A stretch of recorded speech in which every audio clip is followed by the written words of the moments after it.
6 படை வீடுகளை கொண்ட முருகப்பெருமானின் ஒவ்வொரு படை வீட்டிற்கும் தனி சிறப்புகள் உண்டு. அந்த 6 படை முருகனை வழிபடுவதால் கிடைக்கக்கூடிய நன்மைகளை இந்த வீடியோல பார்க்கலாம். 6 படை வீடுகளில் முதல் படை வீடாக இருப்பது திருப்பரங்குன்றம், மதுரையில் அமைந்துள்ளது. முருகன் சூரபத்மனை போரில் வென்ற பின்னர் இந்திரன் தனது மகளான தெய்வானையை முருகப்பெருமானுக்கு மணமுடித்து வைக்கிறார். அதனால் இங்கு முருகப்பெருமான் தெய்வானையுடன் மணக்குளத்தில் காட்சி தருகிறார். இங்குள்ள முருகப்பெருமானை வழிபட்டால் திருமணம் நடைபெறும், இல்லற வாழ்க்கை இனிமையாக இருக்கும். முருகனின் 2ஆம் படை வீடான திருச்செந்தூர் கடலோரத்தில் அமைந்துள்ளதால் திருச்சீலவாய் என்றும் ஜெயந்திபுரம் என்றும் அதற்கு பெயர் உண்டு. இங்கு முருகப்பெருமான் சூரபத்மனை அழித்ததாக கந்தபுராணம் கூறுகிறது. இங்கு முருகப்பெருமானை கடலில் நீராடி பின் வழிபடுதல் நல்லது.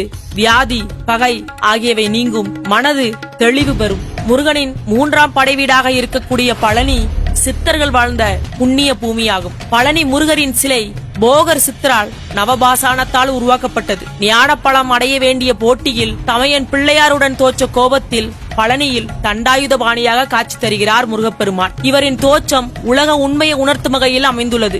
இங்கு அபிஷேகம் செய்யப்பட்ட பஞ்சாமிர்தம், பால், தீர்த்தம் பிரசாதமாக சாப்பிட்டால் சகல நோய்களும் தீரும். ஞானப்பழமாக இருக்கின்ற முருகப்பெருமானை வழிபட்டால் தெளிந்த ஞானம் கிடைக்கும். முருகனின் 4ஆம் படை வீடாக இருக்கக்கூடிய இடம்தான் சுவாமிமலை. தன்னை விட தன் பிள்ளைகள் அறிவுடையவர்களாக இருப்பது தந்தைக்கு மகிழ்ச்சியை தரும். அது மனிதர்களுக்கு மட்டுமல்ல, இறைவனுக்கும் அப்படித்தான். தன் பிள்ளையின் வாயால் பிரணவ மந்திரத்தின் பொருளை கேட்க பிள்ளையை குருவாக ஏற்று தான் சீடராக அமைந்து குருவின் விளக்கத்தை கேட்ட இடம்தான் சுவாமிமலை. அதனால் இந்த சுவாமிமலை முருகன் சிவகுருநாதன் என்ற பெயரால் வணங்கப்பட்டு வருகிறார். தந்தைக்கு உபதேசம் செய்த முருகப்பெருமானை இங்கு வழிபட்டால் ஞானம், சுகவாழ்வு, மகிழ்வு ஆகியவற்றை பெறலாம். திருச்செந்தூரில் சூரனை வதம் செய்த முருகப்பெருமான் 5ஆம் படை வீடான திருத்தணிக்கு சென்று தனது கோபத்தை தனித்துக் கொண்டு சாந்தமானதால் தணிகை என்று இந்த ஊருக்கு பெயர் வந்தது. மேலும் வேடர் குலத்தில் பிறந்த வள்ளியை அண்ணன் கணேசனின் உதவியுடன் காதல் திருமணம் செய்து கொண்ட இடம்தான் திருத்தணி. இந்த கோவில்